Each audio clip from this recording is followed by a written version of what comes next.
Danas obeležava Međunarodni dan starih.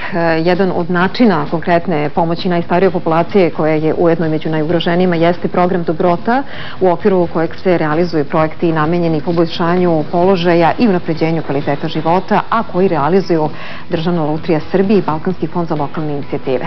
Više o navedenom programu čućemo od Jelene Stojanović, PR menadžerke i organizatorke humanitarnih projekata u Državnoj lutriji Srbije, i ovoga jutra sa nama izvršni direktor Balkanskog fonda za lokalne inicijative, gospodin Miodrag Skrecka. Dobro jutro, dobro nam došli. Ja bih pre nego što popričamo o samom programu da kažemo i koji su to najveći problemi upravo najstarije populacije. Pa mi smo negde shvatili da su najveći problemi starih osoba to što su često na margini društva i često su usamljeni, izolovani, nemaju adekvatnu zdravstvenu zaštitu, tako da smo se odlučili da kroz program Donacija Dobrota koji sprovodimo u saradnji sa Balkanskim fondom za lokalnu inicijativu pokrenemo konkurs i projekte kojima ćemo im pomoći da budu aktivni članovi društva i da se što više osjećaju korisnima. Hajde da kažemo kako i na koji način, dakle da popričamo o samom programu i pretpostavljam da su to ciljevi koji ste sada rekli zapravo samog programa Dobrota. Da, apsolutno. Znači, trenutno se realizuju projekti kojima pomažemo starim osobama u nekoliko gradova, odnosno sela u Srbiji, i to znači u Bačkom Petrovcu, Staroj Moravici, Kragujevcu, Kamenici kod Niša i Sjenici. I ovim projektima zaista se trudimo da poboljšamo kvalitet života starih osoba.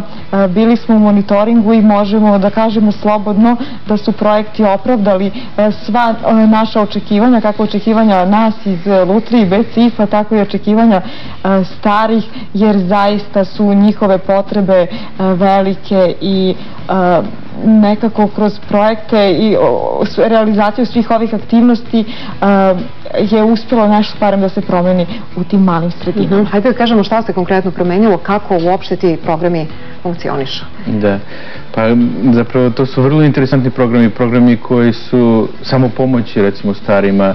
Vrlo interesantan projekat u Kamenici gdje su angažovani lokalni majstori da popravljaju kuće starih osoba. To su često jednočlana staračka domaćinstva ili dvočlana staračka domaćinstva bez ikakvih prihoda. Čak 14% starih iznad 65% nema nikakvih prihoda.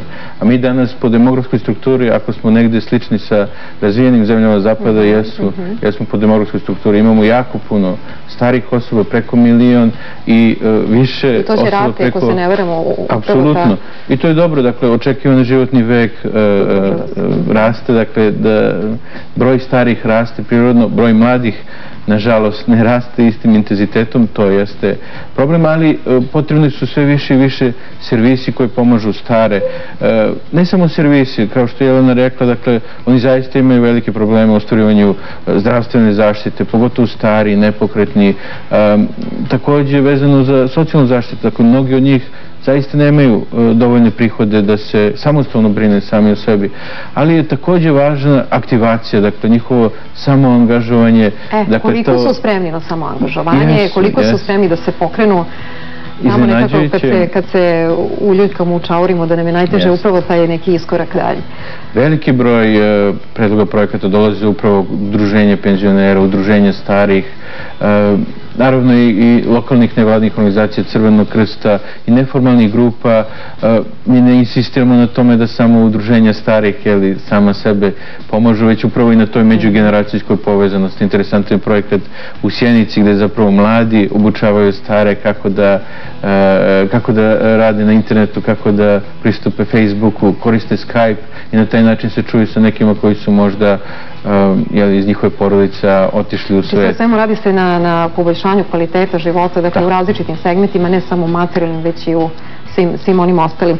Gospođi Stojanović, da podsjetim i od kada uopšte funkcioniše ovakav jedan program i kakvi su dalje dalje planovi? Program Donacija dobrota je otpočeo prošle godine baš sa ciljem da se marginalizovanim grupama pomogne da unaprede kvalitet života i položaj.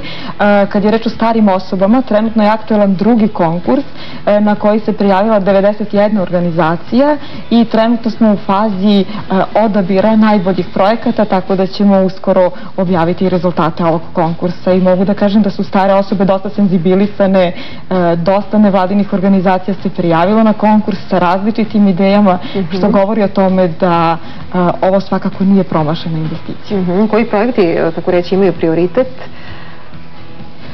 Pa prioritet imaju projekti u manjim zajednicama, manjim seoskim sredinama, lokalnim sredinama, gde baš i želimo da animiramo da se što više ljudi uključi u njihovu realizaciju.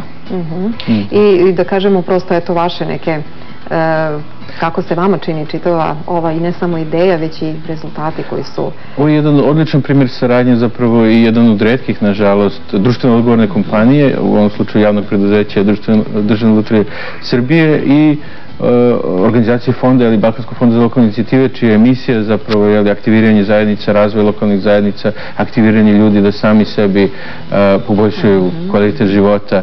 I to jeste zaista jedan dobar način spoja i jedna hrabra odluka Državne lutrije da se odluči za jednu temu koja nije najprobitačnija, da tako kažem, koja ne jesu stari zaista marginalizovani, ali nisu toliko u fokusu i nije to zaista jeste jedna hrabra odluka. A Balkanski fond tu zapravo svojom ekspertizom, onim zapravo iskustvom u konkursima, u odabiru, u pripremi, u monitoringu, evaluaciji, ocenjivanju tih projekata zapravo doprinosi svojim iskustvom da to ispane na najbolji mogući način. Hvala što ste bili gosti televizije B92. Podsjećamo, dakle, 1. oktobar je Međunarodni dan starih, biće obeležen i u našoj, ali i u 50 zemalja širom sveta.